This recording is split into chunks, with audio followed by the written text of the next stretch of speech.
એક મહત્વપૂર્ણ સમાચાર અત્યારે ગાંધીનગરથી મળી રહ્યા છે। શિક્ષકોના કામ અંગે એક મહત્વપૂર્ણ નિર્ણય લેવામાં આવ્યો।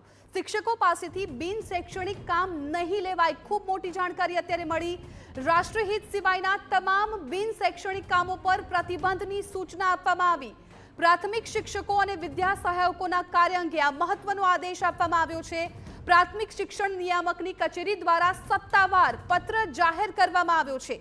તમામ જિલ્લા પ્રાથમિક શિક્ષણાધિકારી અને જિલ્લા શિક્ષણ સમિતિને સૂચના આપવામાં આવી છે। વિદ્યા સહાયકોને પણ બિન શૈક્ષણિક કામગીરીમાંથી હવે મુક્તિ મળશે। શિક્ષકો દ્વારા લાંબા સમયથી આ અંગે રજૂઆત કરવામાં આવતી હતી।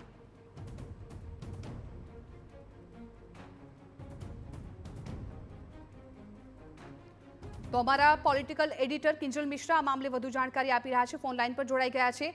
કિંજલ, શિક્ષકો માટે ખૂબ મહત્વપૂર્ણ સમાચાર છે, કેમ કે જે રીતે ભૂતકાળમાં બનાવો બન્યા છે એ જોતા અત્યારે સૌથી રાહતના સમાચાર શિક્ષકો માટે કહી શકાય। ખૂબ મહત્વપૂર્ણ નિર્ણય। देखो परिपत्र છે એ કરવામાં આવ્યો છે શિક્ષણ વિભાગ દ્વારા, અને તેમાં એવી સ્પષ્ટતા પણ કરવામાં આવી છે કે રાષ્ટ્રહિત માટે જરૂરી હોય તે સિવાયના જે કામો છે તેને ન લેવાની સૂચના છે એ પરિપત્ર દ્વારા આપવામાં આવી છે। એટલે કે જે બિન શૈક્ષણિક કામ છે જેને લઈને ઘણા લાંબા સમયથી શિક્ષકો દ્વારા અલગ અલગ શિક્ષણ સંઘ દ્વારા પણ માંગણી ઊભી થઈ રહી હતી, અને તેને કન્સિડર ક્યાંક ને ક્યાંક સરકારે કર્યું છે। કેમ કે મોટા ભાગના જે પણ બિન શૈક્ષણિક કામો હોય છે તે ચાહે ચૂંટણીની વાત કરવામાં આવે કે પછી કહી શકાય કે સેન્સસની વાત કરવામાં આવે કે એસઆઈની વાત કરવામાં આવે, છેલ્લા આટલા આ સમયની અંદર શિક્ષકોની એક ભૂમિકા જોવા મળી હતી ને, જેના કારણે ક્યાંક ને ક્યાંક વર્કલોડ પણ જોવા મળતું હતું।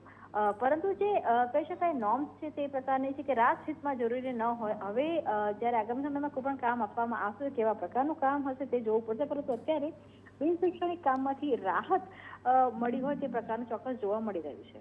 બિલકુલ કિંજલ, આભાર સમગ્ર માહિતી બદલ। તો રાષ્ટ્રહિત સિવાયના તમામ બિન શૈક્ષણિક કામો છે તેના પર પ્રતિબંધની સૂચના આપવામાં આવી છે। પ્રાથમિક શિક્ષકો અને વિદ્યા સહાયકોના જે કાર્ય અંગે આ મહત્વપૂર્ણ આદેશ છે।